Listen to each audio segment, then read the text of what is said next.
చిట్టి చేతుల మీదుగా గట్టి పుస్తకాలు. సుచిర్ ఇండియా గ్రూప్ నుంచి రెండో తరం నాయికలు అతిథి దేవోభవ పుస్తకం రచించిన రూపాలి యదుగిరి, యంగ్ బ్లడ్ ఎథీనా రచించిన దీప్షిక యదుగిరి, రచయిత్రులను అభినందించిన బీవీకే మోహన్ రెడ్డి. చిన్న వయసులోనే లోకాన్ని చూసిన అనుభవంతో రాసినట్లు ఇద్దరు యువ రచయిత్రులు రాసిన పుస్తకాలు అమోఘంగా ఉన్నాయని saint chairman Padmashri BVK Mohan Reddy ప్రశంసించారు. బంజారా హిల్స్లోని హోటల్ రాడిసన్ బ్లూలో రూపాలి కిరణ్ యదుగిరి రచించిన అతిథి దేవోభవ, దీప్షిక యదుగిరి రచించిన యంగ్ బ్లడ్ ఎథీనా అనే రెండు పుస్తకాలను ఆయన ఆవిష్కరించి ప్రసంగించారు. సుచిర్ ఇండియా గ్రూప్ వ్యవస్థాపకుడైన Lion doctor Y Kiran Kumar Taile ఈరోజు బుక్ లాంచ్ ఈవెంట్ జరిగింది. ఇద్దరు సిస్టర్స్ రూపాలి, దీప్షిక ఇద్దరు కలిసి బుక్ లాంచ్ చేశారు. రెండు బుక్లు లాంచ్ చేశారు. రెండు వేరే వేరే టాపిక్స్ మీద లాంచ్ చేశారు.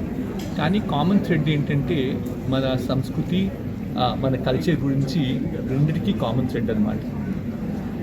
రూపాలి గారు ఈరోజు రాసిన బుక్లో హాస్పిటాలిటీ ఇండస్ట్రీ ఎలా వృద్ధిలోకి రావాలి, హాస్పిటాలిటీలో ఏం చేయాలి మనం అనేటువంటి విషయాలు చాలా షేర్ చేసుకున్నారు.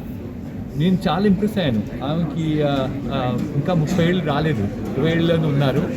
కానీ ఇంత విజ్డమ్తో ఇంత చక్కగా పూజించే దేవతల్లో ఒక దేవత అథీనా. అంటే తను వార్ ఇంకా విజ్డమ్కి తనని పూజిస్తారు. తనలో ఉన్న క్వాలిటీస్ నుంచి ఇన్స్పైర్ అయ్యి నేను తన పేరు పెట్టాను యంగ్ బ్లడ్ అథీనా అని. ఇంకా ఈ బుక్లో నేను రాసే చాప్టర్స్ కూడా అన్నీ అదే మైథాలజీ నుంచి డిరైవ్ అయ్యి వచ్చిన కాన్సెప్ట్స్. ఫర్ ఎగ్జాంపుల్ నేను రాసిన ఫస్ట్ చాప్టర్లో మా నాన్నగారి గురించి రాశాను, డాక్టర్ లయన్ కిరణ్. దీంట్లో నాకు వచ్చిన ఇన్స్పిరేషన్, నాకు వచ్చిన motivation and support and foundation అన్నీ నాన్నని ఒక గాడ్ టు గాడ్ జూస్ లాగా రాశాను. అన్ని చాప్టర్స్ అదే కాన్సెప్ట్లో డిరైవ్ చేసి పెద్దవాళ్ళు చెప్తున్నది అది.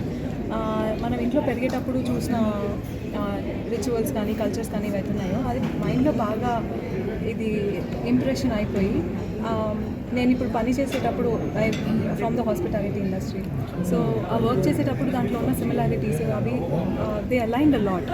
సో ఆ రెండింటినీ మనకి it's not given enough acknowledgement. అది బయట అంతా దాని గురించి మాట్లాడట్లేదు, కానీ దాన్ని అక్కడ ఎవిడెంట్గా ఉంది అన్న దాంతో ఈ బుక్ రాయడం స్టార్ట్ చేశాను. దాని తర్వాత దాని గురించి ఇంకా చదువుతూ దాని గురించి ఇంకా రీసెర్చ్ చేస్తుండే కొద్దీ మన కల్చర్ ఎంత ఇన్ఫ్లుయెన్స్ చేసింది అనేది నాకు అర్థమైంది. సో మీకు ఒకసారి బుక్ చదివితే మీకు అదే అర్థమవుతుంది మన దాన్ని ఎంత ఇంపార్టెన్స్ ఉంది కల్చర్ది, Indian culture and worldwide hospitality. టెడెక్స్లోకి వెళ్ళి వాళ్ళు మాట్లాడేది ఇవన్నీ ఇప్పుడు చేస్తూ వస్తుంటారు. సో వాటన్నిటిని చేస్తున్నప్పుడు ఒకసారి ఆలోచించిన వై డోంట్ బి నిన్న అంటే పుస్తక రూపంలో మనం ఎందుకు దాన్ని మీరు రాకూడదు అని అనుకున్నప్పుడు వాళ్ళిద్దరు కూడా వాళ్ళ ఓన్ హోంవర్క్ చేసుకుని వచ్చారు. ఆ తర్వాత వాళ్ళ ఓన్ సబ్జెక్ట్స్ని తీసుకున్నప్పుడు